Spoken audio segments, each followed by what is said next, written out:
the June 4th, 2020 Kingsport MTPO Executive Board meeting electronically.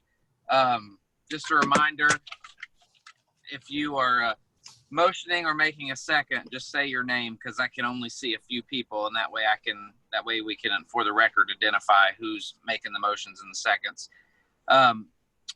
Got to read a statement here. This meeting is being recorded, and an audio and or video recording will be posted online of this meeting. So with that being said, I'm going to go ahead and turn the meeting over to Leslie.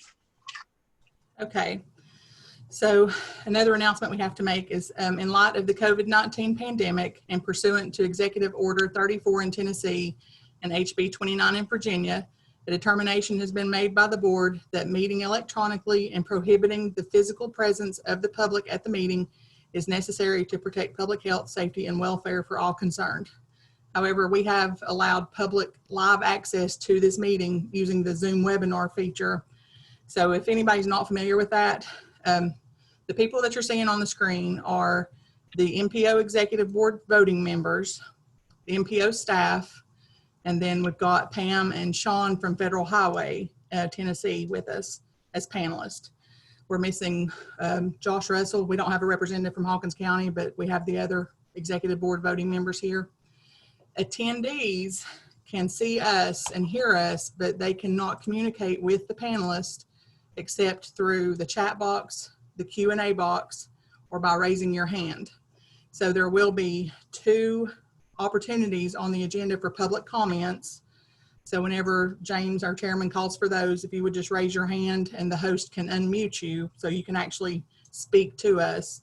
And otherwise through the meeting, if you have a question or something come up, you can type it in the chat box or the Q&A box, and we'll be trying to watch those throughout the meeting. So because of this being an electronic meeting, we are going to do roll call, and we will do votes by roll call after the motion and second has been made. So for the roll call for attendance, I've got Chairman James Phillips. Here. I've got Vice Chair Jimmy Adkins. Present. Blake Ayler with VDOT. Present. Chase Milner, First Tennessee Development District. Present. Josh Russell, or Hawkins County representative, we do not have. Rhonda Sawyer, TDOT. Present. And Amber Torbett with Sullivan County. Present. Okay. James, back to you. All right. Don't anybody freak out. I'm not driving. I had a family member with a doctor's appointment, so I came out here while they were doing their thing. The magic of Zoom. Okay. So the first thing we'll do is public comments on any agenda items. So those wishing to make a comment pertaining to any of the agenda items may do so at this time with a 5-minute time limitation. Comments not pertaining to specific agenda items will be heard at the end of the meeting during the public hearing session. So I'll open it up now, and just raise your hand or type in the Q&A box if you've got a question or anything, a public comment or anything like that. And Michael, just let me know if anybody does. None at this time. All right. Seeing as we don't have any, at this time, we will jump into the approval of minutes from the March 12th, 2020 called meeting. Do I have a motion? If everybody's looked at the minutes, do I have a motion to approve the minutes? This is Rhonda. I'll make a motion. This is Jimmy. I'll second. All right. Ron, motion. Jimmy with the second. Is there any discussion over the minutes? Anybody want to ask or point out anything? All right. Seeing as we don't have any, we'll do a roll call vote, and I'll ask Leslie to take the roll call. Okay. Chairman James Phillips. Approved. Vice Chairman Jimmy Adkins. Approved. Blake Ayler. Approved. Chase Milner. Approved. Rhonda Sawyer. Approved. And Amber Torbett. Approved. Okay. All right. Passes unanimously. Move on to item number 4 on our list, which is the fiscal year 21 Unified Planning Work Program in Virginia. And Bill Albright has this presentation. Hey, James, good afternoon, everybody. First of all, I want to let everybody know that the work program that we have in place right now is a 2-year work program, and this is recognized in Tennessee. So we really don't have to do anything on the Tennessee side this year. It's in the second year of the 2021 work program. So don't really have to come back in August and approve anything for Tennessee this year. Next year, of course, will be a brand new 22-23 work program. In Virginia, they don't recognize a 2-year work program. It's just every year. It's what used to be in Tennessee, but in Virginia, it's a 1-year work program. It has to be renewed every year. About this time of year, we know that Virginia's fiscal year starts July 1. So in order to get contracts signed, funding contracts, that's for the MPO staff and of course, Wisco as well. We have to get the work program approved about a month in advance of July 1. So here we are getting that approved today, or at least up for a vote. Again, Virginia's every year, and this is really a 21 version of the work program, the Virginia edition or Virginia version, however you want to call it. For those that don't know what a work program is, I know we've got 27 participants, and there may be people out there that don't know what that is. It's basically a description of work, the goals, the objectives that we want to accomplish over the next fiscal year, or over the next year, MPO staff and MPO board. It includes categorized activities, and we'll get into that. But it's set up that way every year. It also has a budget. It's funded by state, federal, and local dollars. And those are matched. Those funding sources matched to the various activities that I mentioned. The work program for Virginia is really, the big difference between last year and this year is the SMART scale process is kicked in. And for those that don't know what SMART scale is all about, it's really a program, and I'm sort of read this so I don't make mistakes, and Jimmy, you and Blake can jump in and correct me. Program and process developed by VDOT about 6 years ago to select projects for federal and state funding in a fair and objective and equitable method. Projects are selected beginning with an application from local jurisdictions. And then once they are deemed qualified, a scoring system is applied that is based upon several criteria, including safety, accessibility, reliability, level of service, traffic flow, and most importantly for Southwest Virginia, economic development. There's a weighted score. The highest weight is on economic development, particularly for Southwest Virginia, because they don't really have a lot of traffic problems, not a lot of congestion issues, do have some safety issues, but the biggest need in terms of roadway projects is to, or the biggest purpose behind roadway projects is to enhance or inspire economic development. That's very important. This is the year for applications. Of course, it's a 2-year process, or 2-year changeover. And the last applications were completed in fiscal year 19. So 21 is the year for applications.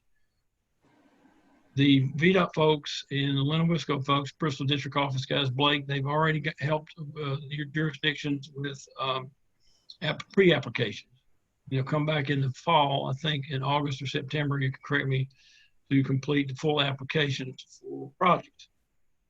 For the MPO area, which in our case is Gate City, Weber City, and Scott County, those projects have to be affirmed by the MPO Executive Board. So here in a few minutes, you'll see one of their projects. We're going to go over it. It's in the Moccasin Gap area between Gate City and Weber City that has to be approved by the MPO Board. So you take a vote on it in a few minutes to affirm the application for that particular project for SMART scale. I will mention that there's 2 main categories of funding. It's hard to learn Virginia, Tennessee stuff. It's so different. But there's 2 forms of versions of funding for SMART scale. One is what's called the Competitive Bristol District or District Fund. The other is statewide funds, which is based on urban areas, corridors of significance, things like that. So this particular application for the Scott County area is to be applied to the district.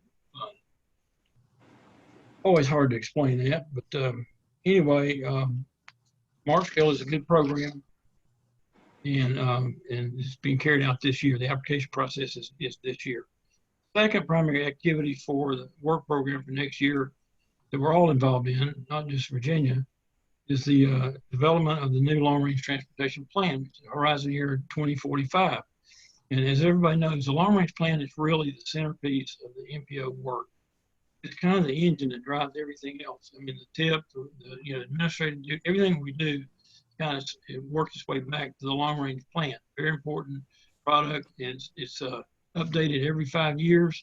The last update, the one that's existing now, the existing long-range plan, was approved June the 7th, I believe, of 2017. It's a 5-year update, so the next plan will be due June the 7th of 2022, about 2 years from right now. What we've done so far is, and this is a recommendation from TDOT from years past, is to hire a consultant to help us write the plan, or actually we're helping them write the plan. And we're working on that right now. We've actually submitted an RFQ of qualifications for some consultants to help us. And I think about the 16th, we'll be opening those statements. And then from that, we'll eventually select a consultant and hopefully have them under contract sometime in July, which gives us, again, about 2 years to get everything done. It really takes about 1.5 years to do the plan, but it takes about 6 months to go through the review process. I mean, you have to hand it off to Pam. Pam looks at it and beats on it for a while, sends it over to Sean, so forth, and it's passed around to everybody, gets a hand at it. And then it takes about 6 months for that process, plus public participation. You have to have that, that element as well. So you complete it in about 18 months, and then it takes about 6 months for the review process, and then we get approval, hopefully June of 2022. So that is one of the main feature of the work program for next year, including the Virginia portion. It's not a separate document. Virginia portion is included in the plan, but that's what we're going to focus on next year is the work program. Back to the work program itself, the budget has not changed a whole lot for Virginia dollars. I think Leslie had a table in there that had some Dan boxes to it. It shows the numbers for Virginia, PL funds, SR funds, 5303 funds, all the different dollars that goes into funding the work program and funding the MPO. Slight alterations, but not much difference from year to year. And there's the numbers right there in the shaded area. And you know, again, when you got a bi-state MPO, you got to show same dollars on the Virginia side. It gets a little bit complicated, guys, but there it is.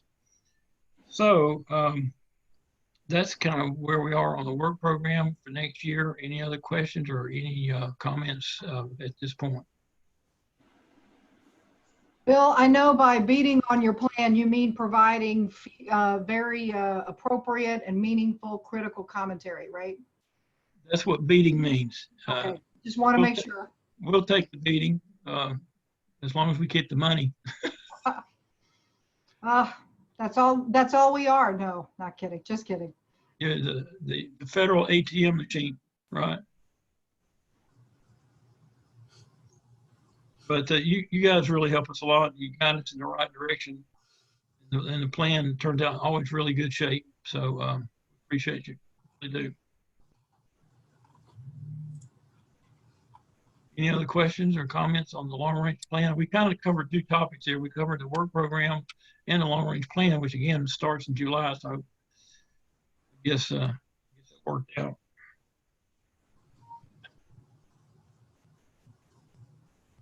Does anybody have it? Go ahead. This is Rhonda to make a motion to approve. All right, Rhonda with the motion. Anybody with a second? Chase Milner will second that motion to approve the work program. All right, Chase with the second. With that, does anybody have any further discussion? All right, I'll ask Leslie to do the roll call. Okay, Chairman James Phillips, Approve. Vice Chairman Jimmy Atkins, Approve. Blake Ayler, Approved. Chase Milner, Approve. Rhonda Sawyer, Approved. Amber Torbett. Approved.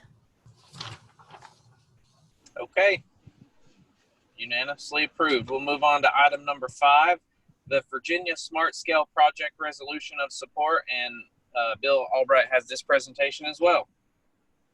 Hey, Leslie, you got that aerial photo somewhere you can? Yep, let me share this screen.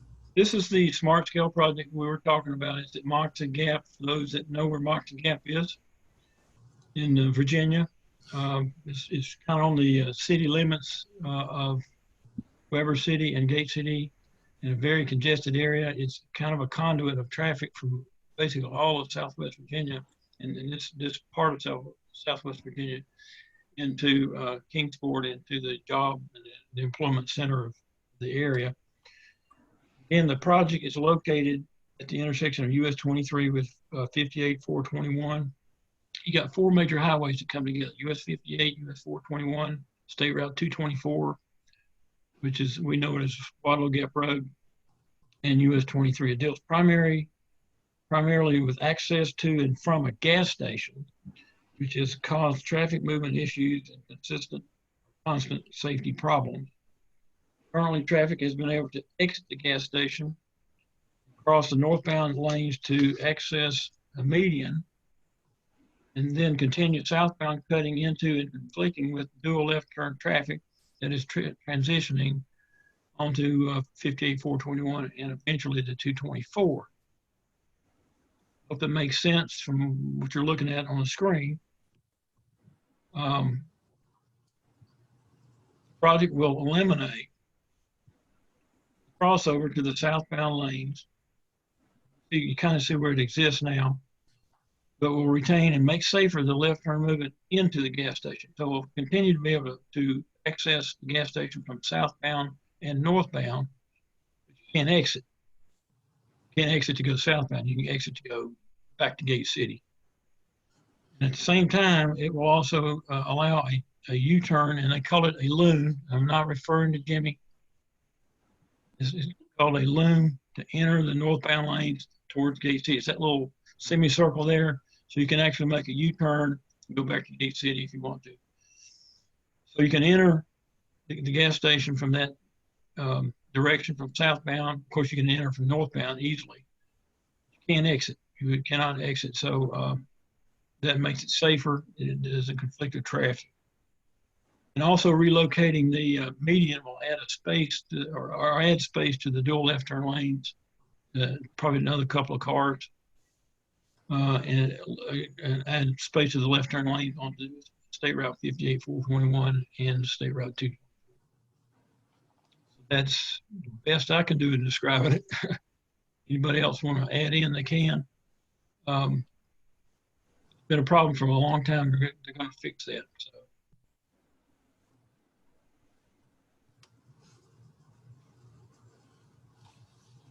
Okay. I must have done a good job, or I've confused everybody. And Bill, I'll say if anybody has any questions for VDOT on this project, I'd be more than happy to answer them. Like literally, I mean, put into Blake, could somebody show on a mouse where how to access the southbound lane now using the semicircle from if you're leaving the gas station? You can't. You can't at all. Can you? Not even off Hilton Road. I'm not sure, away from the project area where there's access to maybe 224, which is to the upper side of your screen there, coming in 58. There might be an, but I don't think you can't get to Hilton Road from the gas station property at this point. You can't get to southbound from any access point or egress point from the gas station. Hey. Okay, thank you. Sorry, I missed your call earlier. Yes. Oh, no.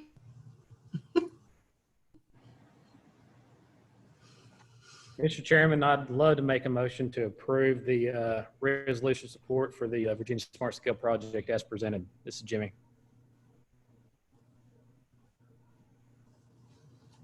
Okay. Yeah. I think that's Chase Miller will second that motion to approve. Last week on the conference call, but that's how we were doing.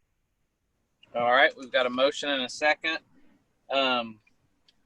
So I will ask Leslie to do a roll call, please. Chairman James Phillips, Approve. Vice Chairman Jimmy Adkins, Approve. Blake Ayler, Approve. Chase Milner, So, Approve. Rhonda Sawyer, Approved. and Amber Torbett. Approved. Okay. All right. Unanimously approved. Next, we will move on to item number 6, which is the fiscal year 20 through 23 TIP amendment. And Leslie has this presentation. Okay, so TDOT sent us a TIP amendment for this project, and Angie Stanley, this is State Route 36, so this is probably what you're most interested in. This is all federal and state funds, but they are increasing. This is the old project page that's showing right now. So the new project page, you will see that they have requested to increase the NEPA phase by 150,000, which brings that up to 400,000 total. Increase the design by 1,750,000, which brings that up to 2 million total. And then the total project cost is increasing by almost $44,000. So it's going from a total of 44,750,000 to 88,600,000. And the reason for that is because the initial estimate was from 2017 at the inception of the Improve Act. The current cost is from the June 2019 technical report, which uses year of expenditure for the cost. So this should be a better cost estimate for this project.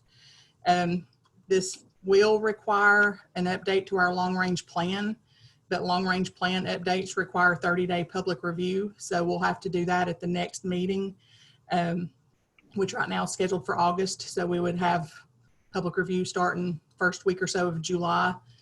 And then this TDOT and Federal Highway cannot complete this TIP amendment until the long-range plan update. And there's a couple of other projects in the long-range plan that I want to look at to see if we need to update at the same time as this, and just try to do them all at the same time if we do have others. So if there's any questions, I can try to answer those. Again, this came from TDOT, and it is all federal and state money.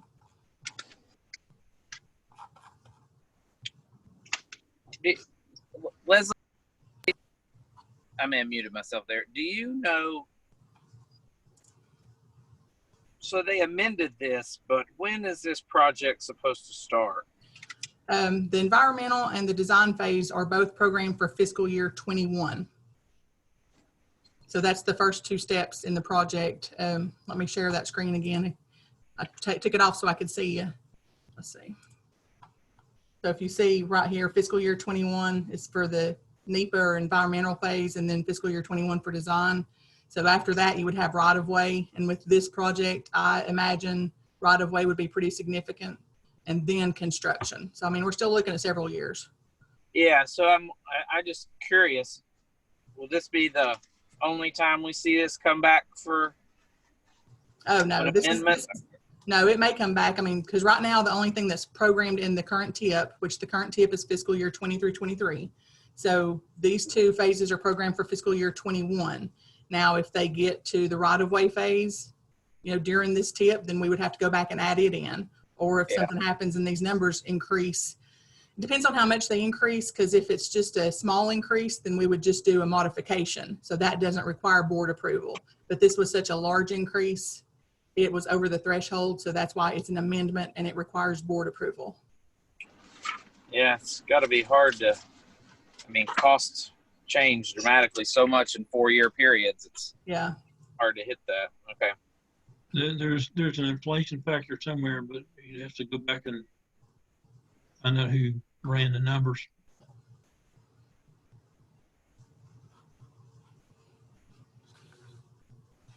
I'd like to make a motion to approve.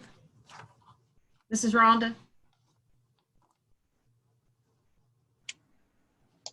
I'll second. This is Amber. So it's the county.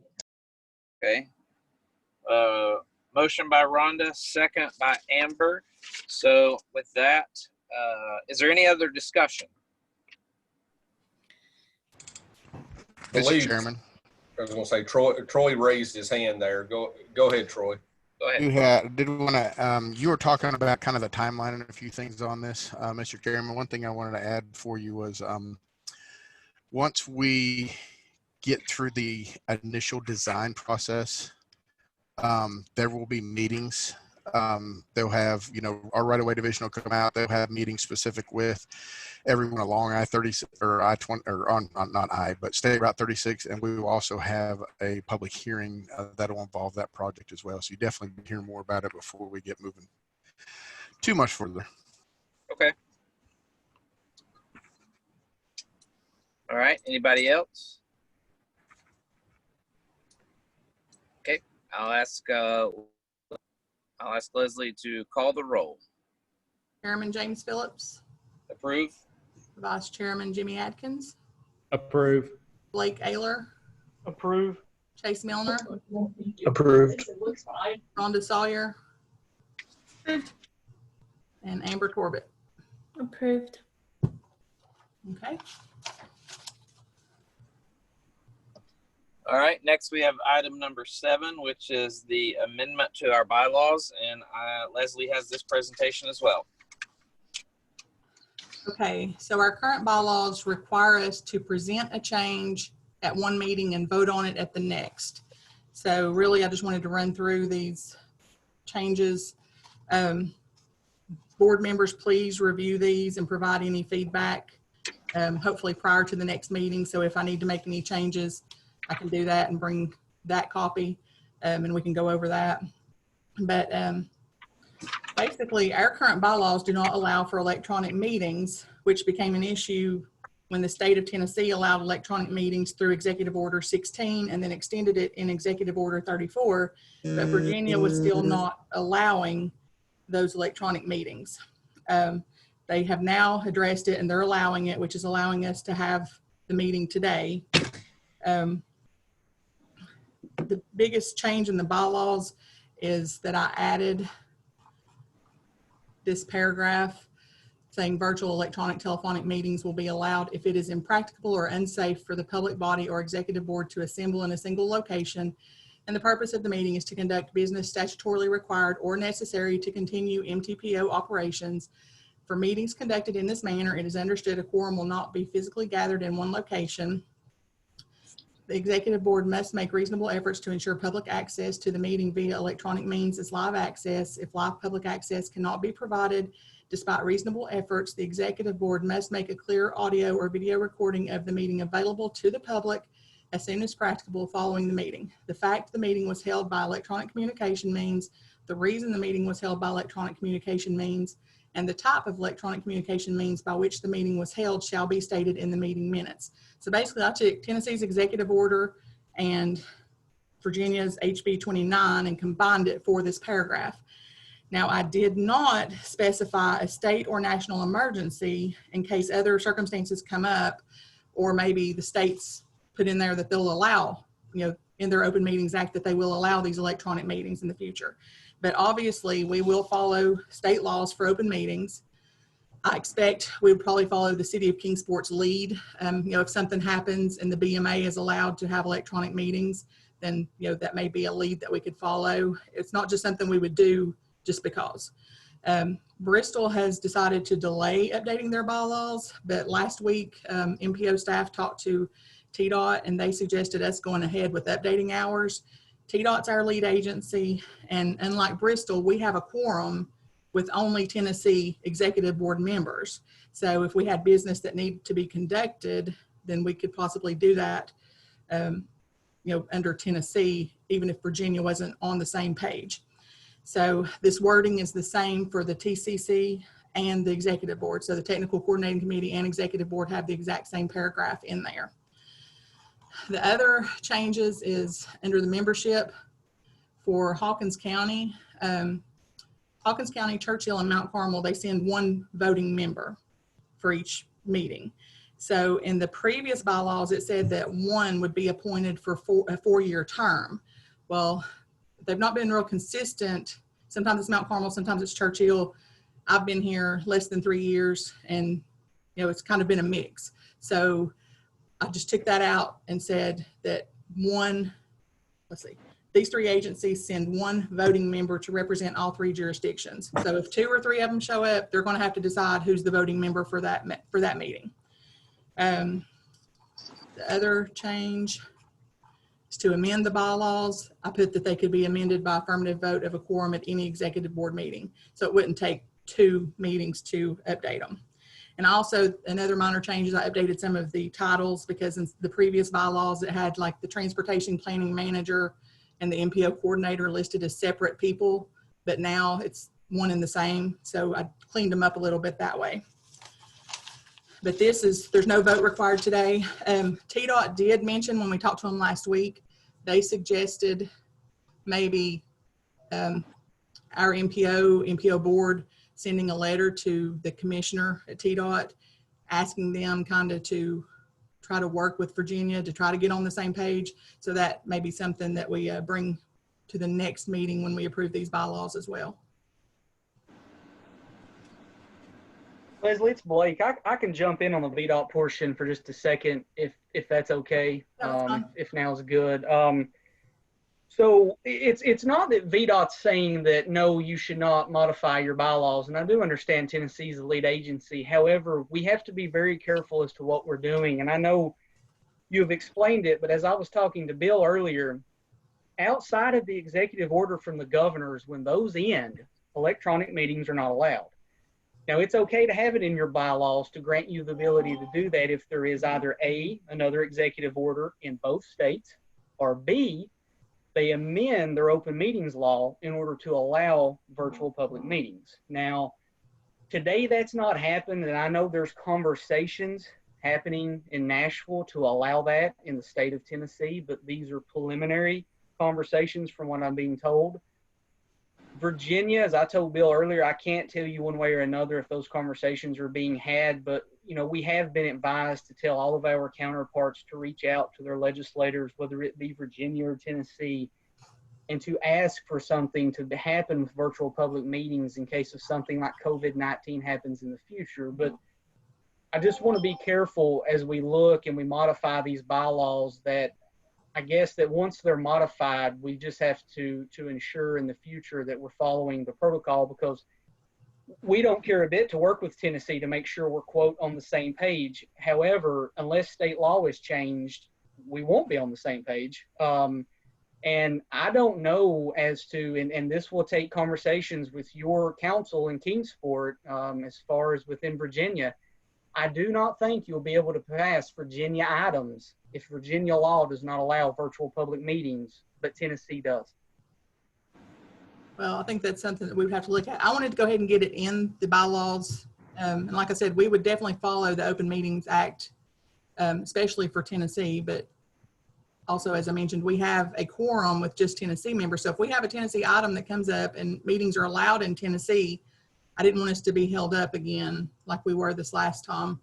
And like I said, we talked to TDOT, we talked to KB, Stacy, Troy, and Rhonda, and Jennifer last week, and they suggested we go ahead with updating our bylaws. So, and I didn't put a state of emergency or national emergency in there because I'm hoping that they do update the Open Meetings Act, because we have as many people here on this presentation as we have in our live meetings. So I think it's definitely a good way to go. And with us offering the live public access,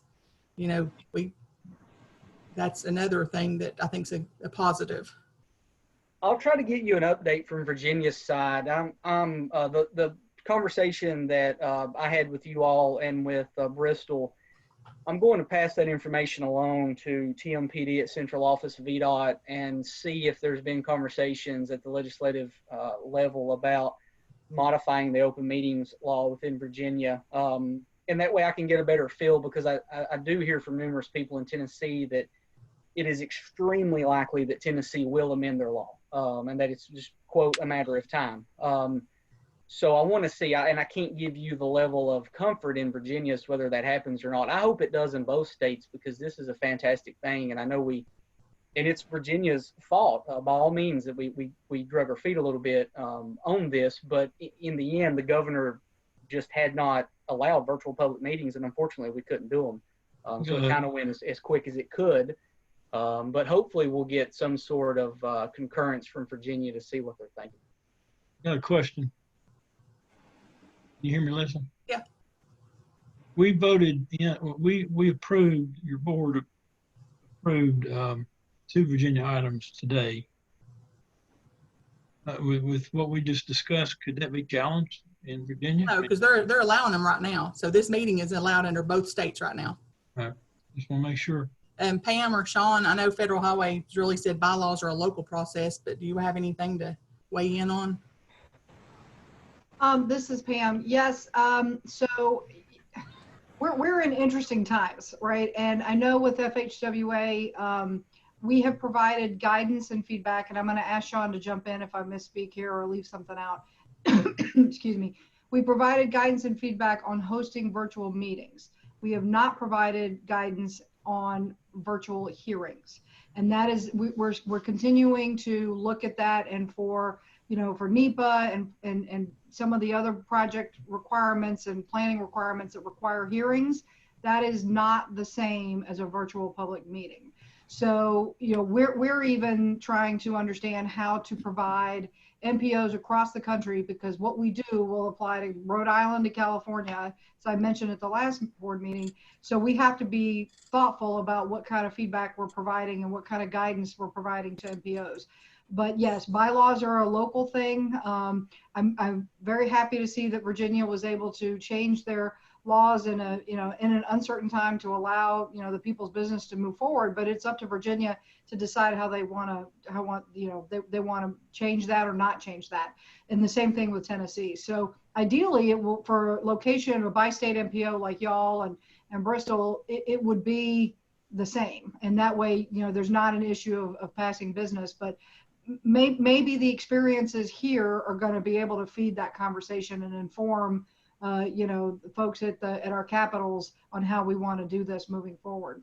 Technology is only improving, and if we can demonstrate that we are able to have people involved and allow public engagement with us, maybe we have this in extraordinary circumstances, but this flexibility is in our back pocket. But until that, until the states decide, it is a local decision, and we'll provide whatever information and experiences from other locations that we can. Thank you. Troy, you have your hand raised, but you're not muted. So. If I can jump in, there are times where weather affects our meetings and we have to cancel.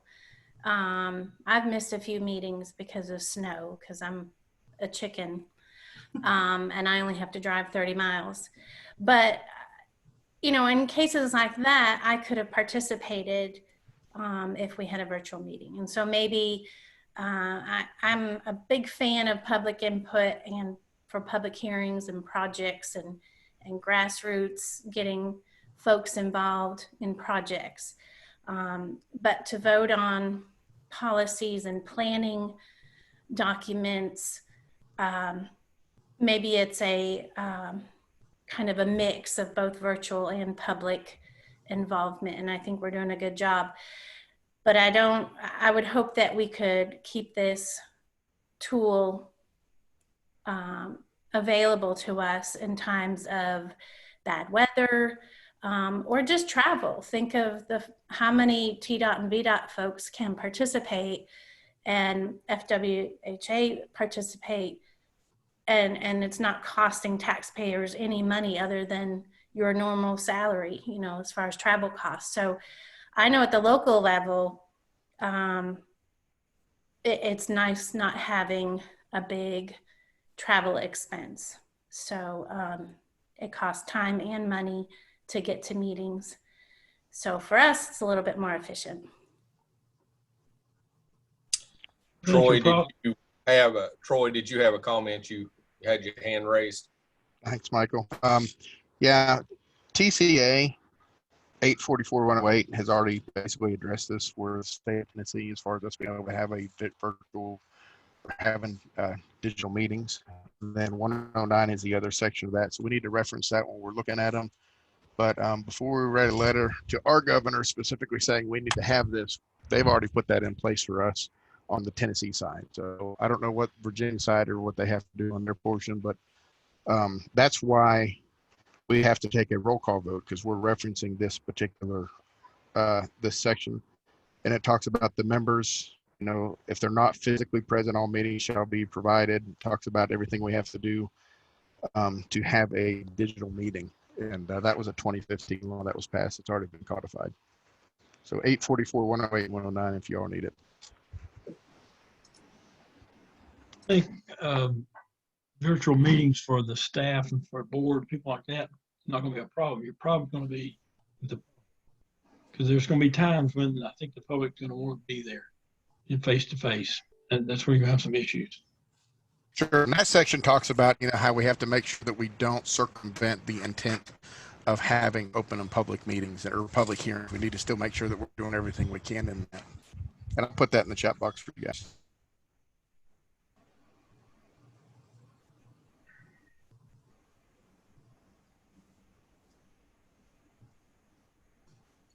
Okay. Any other comments on the bylaws? Just look them over for our next meeting. So, All right, feedback. Yeah. Okay. With that, since we don't vote, we're not voting on that. Just as Leslie said, make sure you look over that for our next meeting, and we'll get real serious and dig deep. Item number 8 on our list is Michael's got project updates. Okay. Mr. Russell, I've promoted you to a presenter, so if you can unmute there, we're just going to let you start out by giving the updates that you had on state projects. Great. Okay, thank you. Can you hear me all right? Yes, sir. Okay, awesome. We'll start with the Memorial Parkway, State Route 126 from East Center Street to east of Cooks Valley Road. That's the one we've got in the right-of-way process right now. It is moving along. As Troy shared earlier, though, we do have some issues we're battling with right-of-way, and the agent's going out and actually meeting with the folks. How much that's going to affect us, I don't know just yet. But also some offers have been made to date before we got the pandemic officially hit us. So we've been saying 3.5 years. I'm going to stick with that right now until we get further along in the process and see where we go from there. The second section from east of Cooks Valley Road to I-81, the preliminary design has begun on that. We will be looking at engaging with the public as we go through the development process.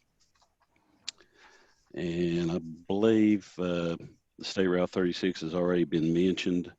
The planning report still being finalized. There will be public meetings along the way with the environmental process. Once we start the preliminary design, we'll get involved with holding a public meeting, and then once again with the right-of-way process once we begin that phase. I got the State Route 93. This section's from north of Davis Road to north of Fire Hall Road. It was let March 27th, and I believe Summers Taylor got that project. Another section of 93 from Morgan Lane to south of Bailington Road in Sullivan. We're still waiting construction funding on that one. It is, we are looking at fiscal year 22 in the 3-year plan for that one. And the third section, once again, it's not funded yet in the 3-year plan either. The section from south of Horse Creek to north of Derby Drive. Let's see. I-81, the ITS expansion between I-26, exit 57 and the Virginia state line. It's been funded for PE this fiscal year. Has not been authorized to this date, though. Fort Robinson Bridge, the bridge over Dry Hollow. We're currently looking at having a letting the 3rd quarter of 2021. Currently, we're finalizing our right-of-way plans right now.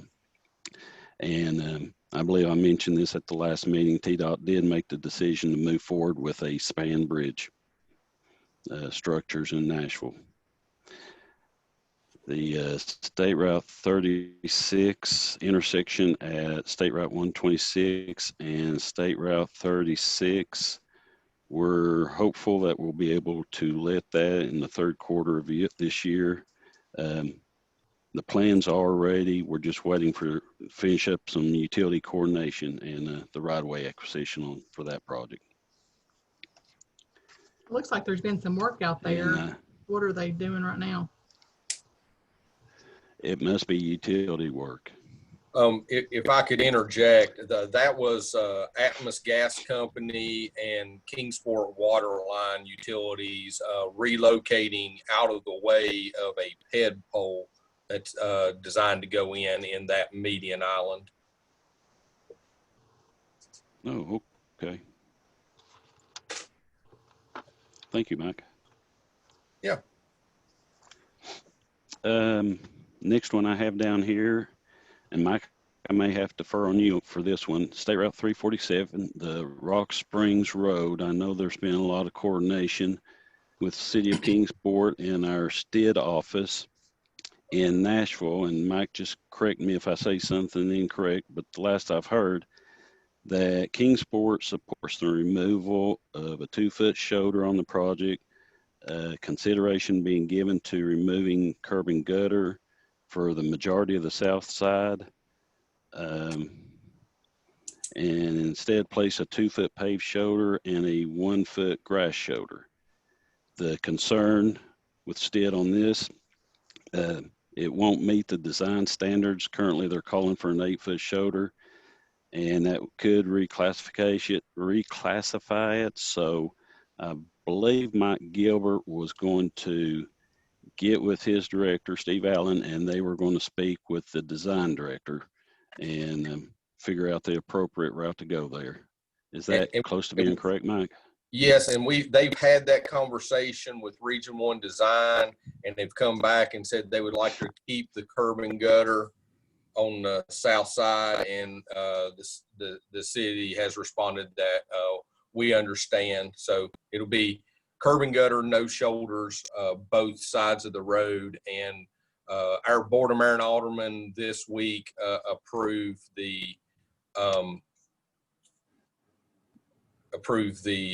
elimination of the shared use path and the reduction of the local funding. And so that's on its way through signatures and going back to TDOT on that part as well. So that's been approved. Okay. Okay. Very good. Was not aware of that. Another project I have, actually it's a combo project, Hawkins County Independence Avenue and the intersection at Hammond Avenue. We've bracketed them together. The plans have been submitted, and it looks like if all goes well, we'll be letting that project hopefully August in tandem. And that's all I have. Does anybody have any questions?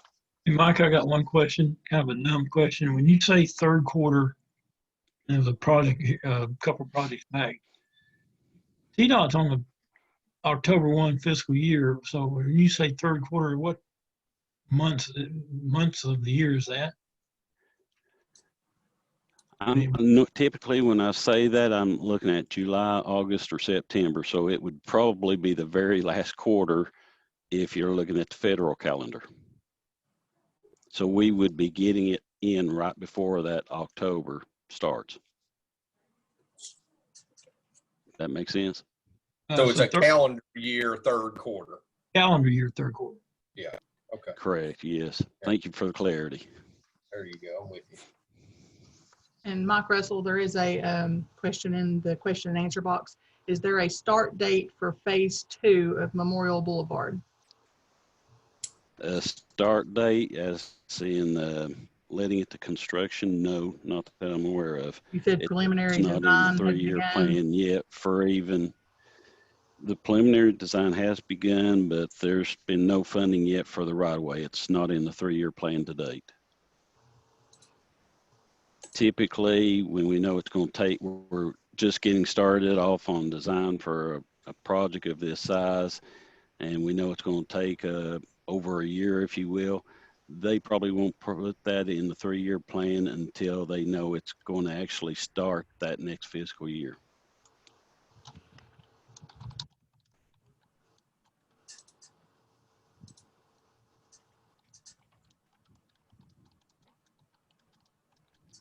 Good question. Any others?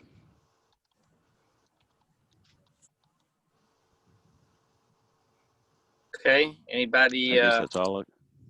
Go ahead. I guess that's all I got on my end if there's no questions. Thank you. All right. Anybody else? Any project updates we need to go over? Michael Thompson, did you want to do the local projects? I can go over my list. The West End Greenbelt is in the NEPA phase. We had a meeting earlier this week to go over the conceptual layout, and we've got that nailed down. So we'll be moving forward with our NEPA documents. The east end of the Greenbelt is supposed to start back up after this wet spring next week, and it's still probably 2 months worth of work once they get started there to complete that job. Stone Drive sidewalk phase 1 and phase 2 were bracketed together, and we went out to bid on May the 24th with a June 17th bid opening. We continue to work the right-of-way phase on the Main Street rebuild project, and so we have selected a right-of-way appraiser and review appraiser, and are just now starting to have meetings outside where we can socially distance. But that has held us up as well. Island Road continues in the NEPA phase, and as well as the resurfacing grouping of the major roads is in the NEPA phase. And then on local, the Commerce Street bulb outs was completed 2 weeks ago, and so that's operational. Bill, did you want to talk about the long range plan RFQ and the bike ped plan? Yeah, of course, the long range plan we advertised a week and a half ago, and they're expected to open statements, not really bids. We expected a pretty good turnout on it. I think we'll get a good response. I think it's the 16th of June. Then we'll meet committee, and TDOT is represented on that committee. We will meet and shortlist it, probably have interviews with 2 or 3, and then pick somebody, hope we get under contract in July. On the bike ped plan, TDOT is actually paying for our bike ped plan. So there's no local money involved. They did get a contract finally with Gresham Smith, and they noticed to proceed, I believe. We've had conversations with Gresham Smith's staff in the last couple of weeks and already starting to collect data for the study. So that's the bike ped plan is picking up, and we will probably have a really good update for you in August. May invite the consulting representatives to our MTPO meeting to kind of tell us where we've gone, where we're heading, and just describe what the plan's going to be about. It's going to be a lot of fun and a very, very good study, great study. And it is the MPO area plan. It's not just Kingsport. It's Gate City, Weber City, Churchill, Mount Carmel, Sullivan County. Got some great opportunities. I want everybody involved in this study. Okay, so as it picks up, we'll have more meetings.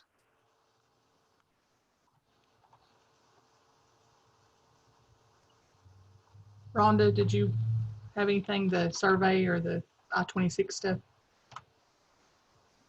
Yes, thank you. I just mentioned that, out of the 2 interstate corridor studies that we have in our region, the I-26 study has been completed, and the final report is due out soon. And whenever that is ready to be put on the website. I'll send out a link to Leslie and to Rex. And the I-81 study, the survey is still ongoing, and that'll be through July. And I've sent the link. If anyone's interested in taking that survey, you can just ask either myself or we can get that information to you. Then I just wanted to mention that TDOT, we're trying to do a little bit better on our resurfacing projects to notify communities what our schedule is. And if there's a project in a community, they will receive a letter, a map, and then we'll want to coordinate with that community, with the utilities, with the MPOs if they're in the MPO area, just to make sure that we're not going to go in there and pave the road whenever there's a utility project scheduled behind us, or we don't want to interfere with any public parades or festivals or anything that anyone has. So we're going to try to do a little bit better as far as coordinating with those communities. I also want to bring up, everyone probably has already heard, but Preston Elliott, he has taken the bureau chief position at TDOT, and everyone knows that he was formerly with KCI. And we're happy to have Preston on board. So other than that, that's all I've got. Thank you. Thanks. We had a question come in from Angie Stanley. So Mike Russell, if you are still there unmuted, says, I know environmental design for State Route 36 is supposed to start in 2021. How long does that take? And has the funding been approved for the ED phase? I'm not sure at this time what type of document that they are going to be preparing. I'm sure it'll be a extensive one, so it could take a few years, but there will be public meetings that would be held to engage with the public. Funding wise, I'm not seeing it just yet. I would think it'd be coming pretty soon as far as being authorized though. So it's currently not in a 3-year plan, but TDOT updates that every year, so it could come into one of those. It doesn't have to always come on the 3rd year, correct? Correct. Okay. If I can, I know from talking to them in the past couple of years that there were already a lot of studies done, such as going out and updating the survey. I'm sure a lot of that work that was already done with state dollars will carry forward. So that should help speed up the process somewhat. And in the TIP amendment that we talked about earlier, they have the NEPA and design programmed for fiscal year 21. Now, of course, I don't mean that's exactly when it'll happen, but at least it is programmed in the TIP for the environmental and design. Good.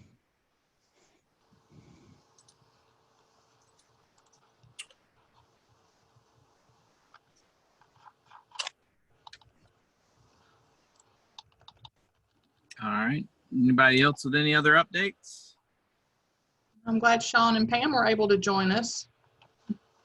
Hey, Leslie, I had just one more thing. I had seen that within the webinar chat, I wanted to mention, I was going to mention this earlier after Troy had mentioned 8-44-108 in Tennessee Code Annotated, but I didn't get a chance. Rex had pointed it out in the webinar chat. I wanted to let everyone know 8-44-108 in Tennessee Code Annotated, participation by electronic or other means, does give the ability for a member or members to participate by electronic means. However, a quorum must be required in the physical location. So you still have to have a quorum within the physical location. So I may have confused some people when I said Tennessee law needed to be modified. That has to be modified in Tennessee law, and that's why Governor Lee had his executive order was to override that portion of Tennessee Code Annotated, so you didn't have to have that physical quorum.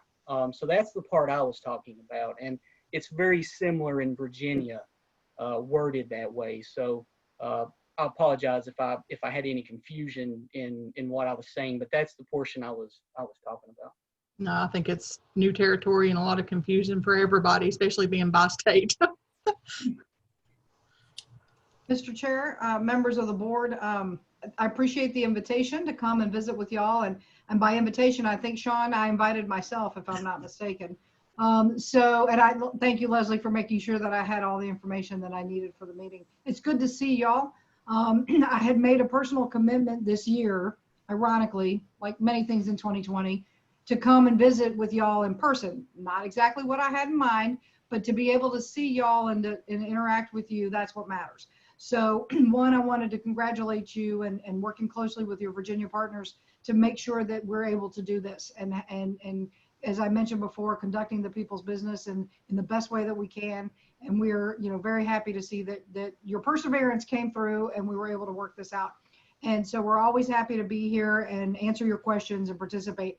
I still intend to come in person. Now, I have no idea when that might be because it's been a minute since I've been up in your corner, and I'd like to fix that. But for the moment, we're going to do this electronically and through other means as necessary.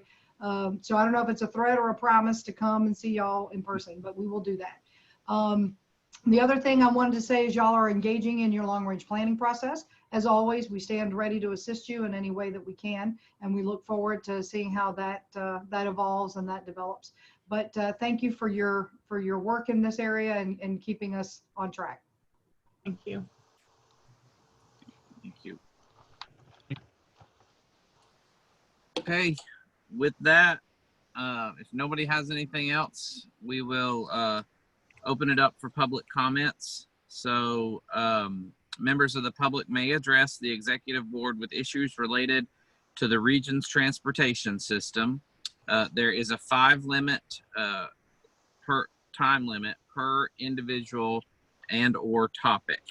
So I think we've answered a lot of questions so far, but we'll just open it up and see if anybody from the public has any comments. And Michael, I'm looking as well, but let me know if anybody chimes in. None at this time, but. All right. Give it just a second in case somebody's typing.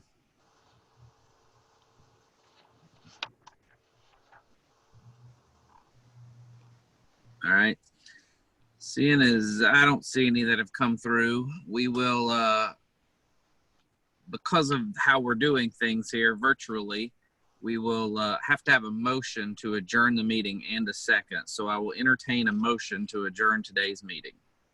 Mr. Chairman, this is Jimmy. I'll make a motion to adjourn today's meeting. This is Rhonda, I second. All right, so Jimmy with a motion, Rhonda with a second, and Leslie will call the roll. Chairman James Phillips. I approve. Vice Chairman Jimmy Adkins. Aye. Blake Ayler. Aye. Case Milner. Aye. Rhonda Sawyer. Amber Torbett. Aye. That's a nice picture, Amber. Thank you so much. That was taken at the Bristol train station.